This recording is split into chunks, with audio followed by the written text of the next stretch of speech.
Hello everyone, welcome to exam plus academy. आज के इस वीडियो में हम डिस्कस करेंगे हमारे दिसंबर मंथ के बैंकिंग एंड फाइनेंशियल अवेयरनेस का पार्ट 3। आज हम इसका पार्ट 3 डिस्कस करेंगे। इसका पार्ट 1 और पार्ट 2 ऑलरेडी आ चुका है, जो आप लोग हमारे चैनल पे जाके बैंकिंग अवेयरनेस प्लेलिस्ट में देख सकते हैं। और दिसंबर मंथ का हमारा complete PDF banking and financial awareness का पार्ट 1, पार्ट 2 एंड पार्ट 3 का कंप्लीट पीडीएफ आप लोग नीचे दिए गए लिंक से डाउनलोड कर सकते हैं। और आपको वीडियो बायलिंगुअल मिलेगी, हिंदी इंग्लिश दोनों में ही, क्वेश्चन, ऑप्शन एंड कंटेंट। और अगर आपने अभी तक हमारा लास्ट 6 मंथ आरबीआई सर्कुलर्स नहीं देखा है तो ये जाके जरूर देखिए, काफी इंपॉर्टेंट है आपके आने वाले सभी बैंक एग्जाम्स के लिए, स्पेशली एसबीआई के लिए, जिसमें हमने जुलाई से लेके 10 जनवरी तक के सारे क्वेश्चंस कवर किए हैं। ये भी आपको हिंदी इंग्लिश दोनों में मिलेगी। इसका भी आप लोग कंप्लीट पीडीएफ नीचे दिए गए लिंक से डाउनलोड कर सकते हैं। और अगर आपने लास्ट 6 मंथ का banking and financial awareness video, जो बहुत इंपॉर्टेंट वीडियो है, मोस्ट इंपॉर्टेंट वीडियो नहीं देखा है, ये वीडियो आप लोग जरूर जाके देखिए। जुलाई से दिसंबर तक का लास्ट 6 मंथ का बैंकिंग एंड फाइनेंशियल अवेयरनेस। और ये वीडियो टॉपिक वाइज रहेगा, अलग अलग टॉपिक के साथ मैंने इसमें क्वेश्चन कवर किए हैं, हिंदी इंग्लिश दोनों में ही मिलेगा। इसका भी कंप्लीट पीडीएफ आप लोग नीचे दिए गए लिंक से डाउनलोड कर सकते हैं। और अगर आप लोग को वीडियो अच्छी और हेल्पफुल लगती है तो शेयर जरूर करें और वीडियो को लाइक जरूर करें। अदर स्टूडेंट्स को चैनल का नाम जरूर बताएं। तो चलिए शुरू करते हैं हमारा आज का सेशन। हमारा पहला क्वेश्चन है, RBI revised bank locker rules to come into effect from dash, यानी कि आरबीआई के संशोधित बैंक लॉकर नियम डैश यानी कब से प्रभावी होंगे, ये क्वेश्चन में पूछा गया है। तो वो होंगे 1 जनवरी 2023 से। Option A is the right answer. क्या बोला गया है इसमें? The Reserve Bank of India recently said that all leading bank should issue the locker agreement to its holder before January 1st 2023 as the new locker rules will be implemented from the date. यानी कि RBI ने हाल ही में कहा था कि सभी प्रमुख बैंकों को 1 जनवरी 2023 से पहले अपने धारकों को लॉकर एग्रीमेंट जारी कर देना चाहिए, क्योंकि उसी तारीख से नए लॉकर नियम लागू हो जाएंगे। इसी के रिगार्डिंग अदर इंपॉर्टेंट पॉइंट है, earlier the RBI had announced revised guidelines on August 8, 2021 which became effective from January 1st 2022, and now all the locker owners must display their eligibility for a new locker arrangement and sign a renewal agreement prior to January 1st 2023। यानी कि इससे पहले RBI ने 8 अगस्त 2021 को संशोधित दिशा निर्देशों की घोषणा की थी, जो 1 जनवरी 2022 से प्रभावी हो गए। और अब सभी लॉकर मालिकों को एक नई लॉकर व्यवस्था के लिए अपनी पात्रता प्रदर्शित करनी होगी और 1 जनवरी 2023 से पहले एक नवीनीकरण समझौते पर हस्ताक्षर करना होगा। काफी इंपॉर्टेंट पॉइंट है ये, आपने जरूर पढ़ना है वीडियो को पॉज करके या फिर आप पीडीएफ डाउनलोड करके, जैसे भी आपको कंटेंट सुटेबल हो आप कंटेंट जरूर पढ़िए, लाइन बाय लाइन इंपॉर्टेंट होता है। और जो प्रीवियस बैंक एग्जाम्स हुए हैं उनमें काफी क्वेश्चन पूछे गए हैं कंटेंट से, और जो आने वाले आपके बैंक एग्जाम्स हैं उनमें भी काफी ज्यादा क्वेश्चन पूछे जा सकते हैं। हम चलेंगे हमारे नेक्स्ट क्वेश्चन पे। हमारा नेक्स्ट क्वेश्चन है, RBI's Financial Literacy and Inclusion Survey on Digital Banking Awareness and Knowledge among the Rural and Urban Population across the country was based on how many parameters? यानी कि देश भर में ग्रामीण और शहरी आबादी के बीच डिजिटल बैंकिंग जागरूकता और ज्ञान पर आरबीआई का वित्तीय साक्षरता और समावेशन सर्वेक्षण कितने मापदंडों पर आधारित था, ये क्वेश्चन में पूछा गया है। इसका राइट आंसर क्या हो जाएगा? Option B 3 is the right answer. इसमें क्या बोला गया है? A pan-Indian financial literacy and inclusion survey conducted by the Reserve Bank of India, यानी कि आरबीआई द्वारा आयोजित एक अखिल भारतीय वित्तीय साक्षरता और समावेशन सर्वेक्षण को आधार बनाने के लिए 3 मानदंड कौन कौन से हैं? वित्तीय ज्ञान, दृष्टिकोण और व्यवहार, यानी कि financial knowledge, attitude and behaviour का उपयोग किया गया था। 1 से 21 के पैमाने पर औसत शहरी और ग्रामीण स्कोर 11.7 थे। कितने थे? क्या बोला गया है? The average urban and rural score on a scale of 1 to 21 वर 11.7। चलेंगे नेक्स्ट पे। नेक्स्ट क्वेश्चन है हमारा, Which of the following will soon introduce बीमा वाहक in each ग्राम पंचायत? क्या बोला गया है इसमें कि निम्नलिखित में से कौन जल्द ही प्रत्येक ग्राम पंचायत में बीमा वाहक दे पेश करेगा, ये क्वेश्चन में पूछा गया है। कौन करेगा ये? IRDAI is the right answer. To enhance the insurance force in India, the Insurance Regulatory and Development Authority of India यानी कि IRDA will soon introduce Bima Vahak in each gram panchayat. Each gram panchayat will have a Bima Vahak who would be tasked to sell and service simple parametric bundle insurance products Bima Vistar covering health, property, life and personal accident. इसमें बोला गया है कि भारत में बीमा बल को बढ़ाने के लिए भारतीय बीमा विनियामक और विकास प्राधिकरण जल्द ही प्रत्येक ग्राम पंचायत में बीमा वाहक पेश करेगा।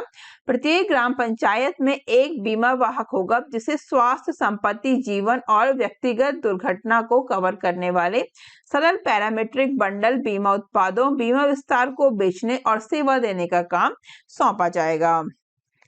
नेक्स्ट क्वेश्चन है हमारा, which of the following has released its web publications entitled Statistical Table Relating to Banks in India 21-22 covering the activities of the Indian banking sector? यानी कि निम्नलिखित में से किसने भारतीय बैंकिंग क्षेत्र की गतिविधियों को कवर करते हुए भारत में बैंकों से संबंधित सांख्यिकीय तालिकाएं 2021-22 शीर्षक से अपना वेब प्रकाशन जारी किया है? तो वो किया है रिजर्व बैंक ऑफ इंडिया ने। RBI is the right answer.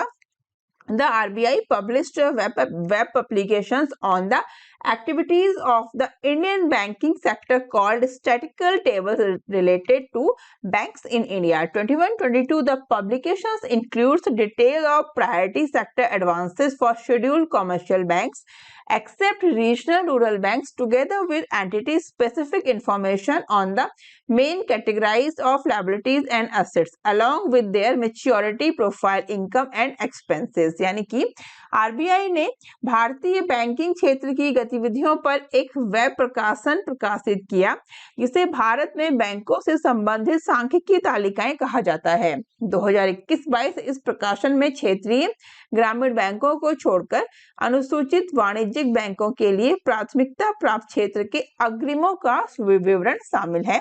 उनकी परिपक्वता प्रोफाइल, आय और व्यय के साथ साथ देनदारियों और संपत्तियों की मुख्य श्रेणियों पर इकाई विशिष्ट जानकारी के साथ है। चलेंगे नेक्स्ट में। हमारा नेक्स्ट क्वेश्चन है, Which of the following countries agreed to use the rupee in foreign trade? निम्नलिखित में से कौन सा देश विदेशी व्यापार में रुपये का उपयोग करने के लिए सहमत हुआ है? राइट आंसर क्या हो जाएगा इसका? श्रीलंका एंड रशिया, यानी कि both A and B is the right answer of this question. Option A and option B दोनों ही सही है, Sri Lanka and Russia. In order to facilitate international trade, Sri Lanka has agreed to utilise the Indian rupee. अंतर्राष्ट्रीय व्यापार को सुविधाजनक बनाने के लिए श्रीलंका भारतीय रुपये का उपयोग करने पर सहमत हो गया है। नेक्स्ट क्वेश्चन है हमारा, Finance Minister Nirmala Sitharaman has informed that note in circulation has witnessed an annual growth of how much percent to rupees 31.92 lakh crore as of 22nd of December 2022। यानी कि वित्त मंत्री निर्मला सीतारमण ने सूचित किया है कि 2 दिसंबर 2022 तक नोट इन सर्कुलेशन कितने प्रतिशत की वार्षिक वृद्धि के साथ 31.92 लाख करोड़ रुपये हो गया है। राइट आंसर इसका क्या हो जाएगा? 7.98% is the right answer. Finance Minister Nirmala Sitharaman said note in circulation has witnessed an annual growth of 7.98% to rupees 31.92 lakh crore as of December 2nd, 2022। यानी कि वित्त मंत्री निर्मला सीतारमण ने कहा कि प्रचलन में नोट 2 दिसंबर 2022 तक 7.98% की वार्षिक वृद्धि के साथ 31.92 लाख करोड़ रुपये हो गया है। इसी के रिगार्डिंग इंपॉर्टेंट पॉइंट है, इसमें क्या बोला गया है? 6 years after demonetization the currency in circulation has jumped to a new high of rupees 32 lakh crore, reflecting that cash still remains the preferred choice of payment for Indians. Compared with the pre-demonetization period, it has increased by a massive 72% from rupees 17 lakh crore on November 4, 2016। इसमें बोला गया है कि demonetisation के 6 साल बाद प्रचलन में मुद्रा 32 लाख करोड़ रुपए के नए उच्च स्तर पर पहुंच गई है। यह दर्शाता है कि नकद अभी भी भारतीयों के लिए भुगतान का पसंदीदा विकल्प बना हुआ है और पूर्व विमुद्रीकरण यानी कि प्री डिमोनेटाइजेशन अवधि की तुलना में यह 4 नवंबर 2016 को 17 लाख करोड़ रुपए से 72% की भारी वृद्धि हुई है। चलेंगे नेक्स्ट पे। हमारा नेक्स्ट क्वेश्चन है, The United Arab Emirates UAE has been selected to host the World Trade Organization's 13th Global Ministerial Conference in February dash, यानी कि संयुक्त अरब अमीरात को फरवरी में यानी कितने फरवरी को विश्व व्यापार संगठन के 13वें वैश्विक मंत्री स्तरीय सम्मेलन की मेजबानी के लिए चुना गया है। राइट आंसर क्या हो जाएगा? 2024 इसका सही आंसर है। इसमें क्या बोला गया है? The next World Trade Organization Ministerial Conference will be held in Abu Dhabi, UAE in February 2024. The Global Trade Watchdog confirmed in a statement. तो अगला विश्व व्यापार संगठन मंत्री स्तरीय सम्मेलन अबू धाबी संयुक्त अरब अमीरात में फरवरी 2024 में आयोजित किया जाएगा और वैश्विक व्यापार प्रहरी ने एक बयान में इसकी पुष्टि की है। Next year, the Gulf Arab state will host COP28, the UN Climate Change Conference. अगले साल खाड़ी अरब राज्य संयुक्त राष्ट्र के जलवायु परिवर्तन सम्मेलन COP28 की मेजबानी करेगा। चलेंगे नेक्स्ट पे। नेक्स्ट क्वेश्चन है हमारा, The National Stock Exchange of India got the nod of SEBI to set up SSC, यानी कि what does the first S in SSC stand for? क्या पूछा गया है इसमें कि भारतीय राष्ट्रीय स्टॉक एक्सचेंज NSE को SSC स्थापित करने के लिए सेबी की मंजूरी मिली है और SSC में पहला S क्या दर्शाता है? पहला S क्या है इसमें? Social is the right answer.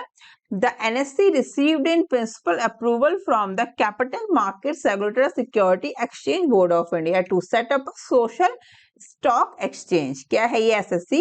Social Stock Exchange as a separate segment, यानी कि NSE को एक अलग खंड के रूप में सोशल स्टॉक एक्सचेंज स्थापित करने के लिए पूंजी बाजार नियामक भारतीय प्रतिभूति विनिमय बोर्ड से सैद्धांतिक मंजूरी मिली है।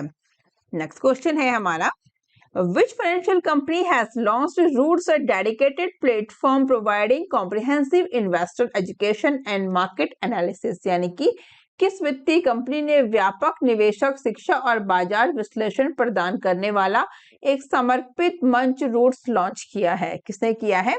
HDFC Securities is the right answer of this question. Stock brokerage firm HDFC Securities has launched Roots, a dedicated platform providing comprehensive investor education and market analysis. यानी कि stock brokerage firm HDFC securities ने roots launch किया है जो व्यापक निवेशक शिक्षा और बाजार विश्लेषण प्रदान करने वाला एक समर्पित मंच है। नेक्स्ट क्वेश्चन है, which of the following bank has launched zero free banking on saving accounts? निम्नलिखित में से किस बैंक ने बचत खातों पर शून्य शुल्क बैंकिंग शुरू की है? तो वो की है IDFC फर्स्ट बैंक ने। IDFC first bank has declared zero fee banking on saving account and waived fees on multiple banking services including passbook charges, NEFT charges. यानी कि IDFC फर्स्ट बैंक ने बचत खातों पर शून्य शुल्क बैंकिंग की घोषणा की है और पासबुक शुल्क, NEFT शुल्क सहित कई बैंकिंग सेवाओं पर शुल्क माफ कर दिया है।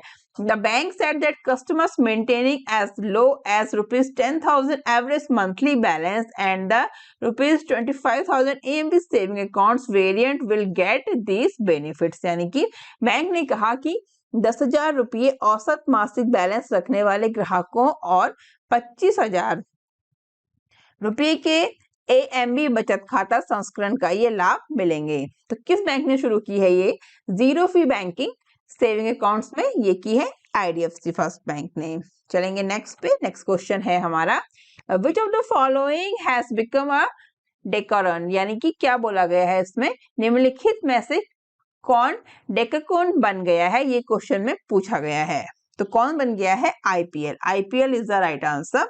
इसमें क्या बोला गया है कि IPL surpasses $10 billion valuation. The IPL host whose total valuation has surpassed $10 billion has evolved into a Decacon AD&P advisory report made public on Tuesday states that the league is currently worth $10.9 billion. Notably, it has shown a startling 75% rise since 2020, यानी कि IPL 10 billion dollar के मूल्यांकन से अधिक, IPL जिसका कुल मूल्यांकन 10 billion dollar से अधिक हो गया है, एक डेकाकॉन में विकसित हुआ है। मंगलवार को सार्वजनिक की गई A&D एडवाइजरी रिपोर्ट में कहा गया कि लीग वर्तमान में 10.9 बिलियन डॉलर की है और विशेष रूप से इसने 2020 के बाद से 75% की आश्चर्यजनक वृद्धि दिखाई है। डेकाकॉन क्या है? एक company valued at more than 10 billion dollar is referred to as a decacorn.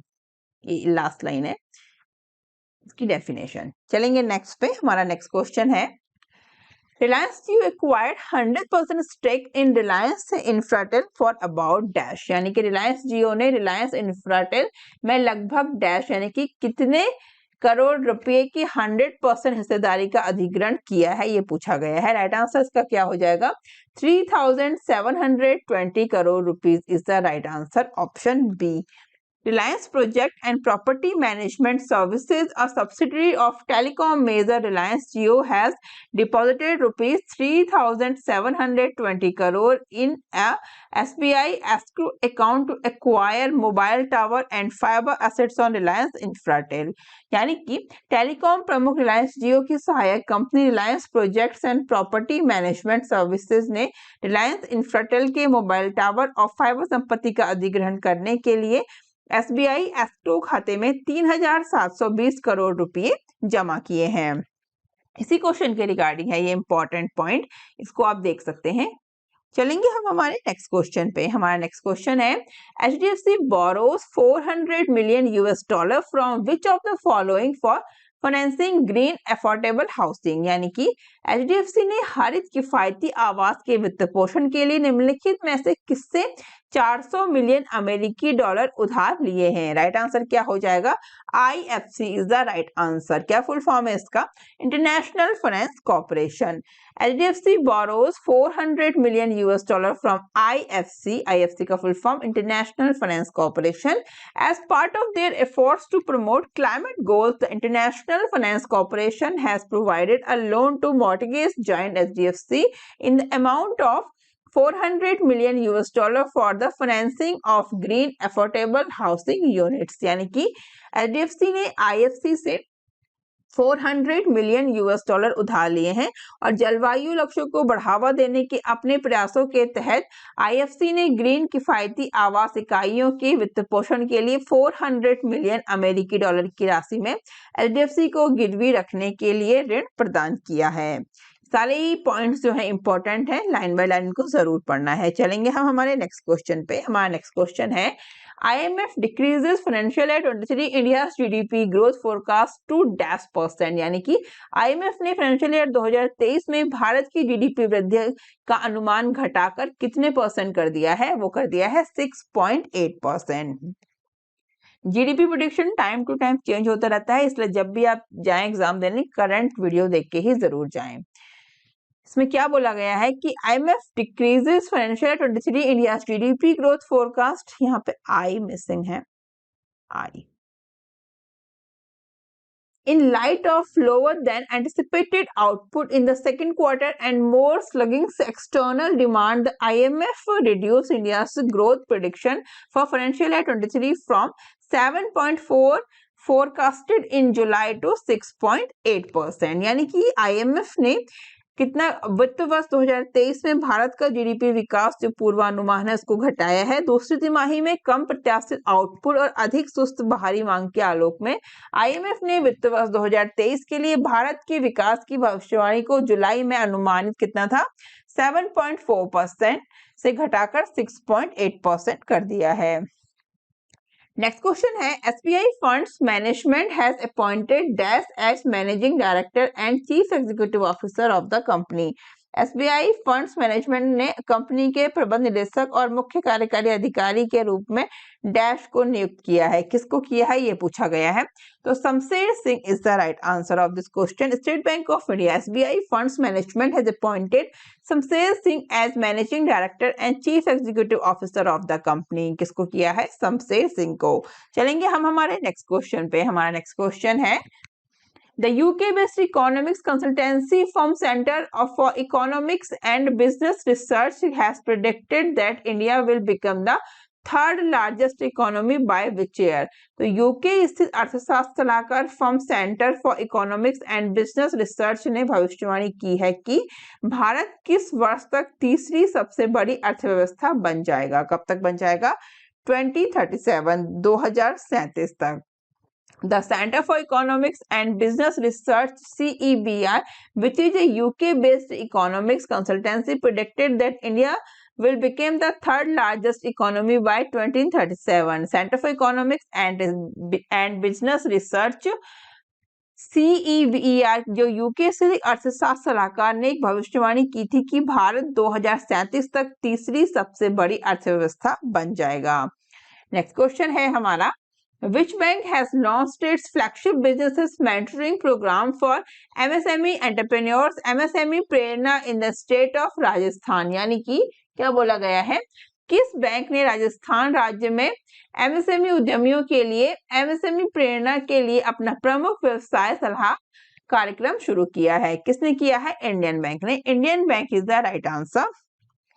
Indian Bank, one of the leading public sector bank in the country, has launched its flagship businesses mentoring program for MSME entrepreneurs, MSME Prerna in the state of Rajasthan. India's bank's unique program, MSME Prerna, is the first of its kind initiative for MSME sector in the country by any bank. यानी कि Indian bank देश के अग्रणी सार्वजनिक क्षेत्र के बैंकों में से एक राजस्थान राज्य में एमएसएमई उद्यमियों के लिए एमएसएमई प्रेरणा के लिए अपना प्रमुख व्यवसाय सलाह कार्यक्रम शुरू किया है। इंडियन बैंक का अनूठा कार्यक्रम एमएसएमई प्रेरणा किसी भी बैंक द्वारा देश में एमएसएमई क्षेत्र के लिए अपनी तरह की पहली पहल है।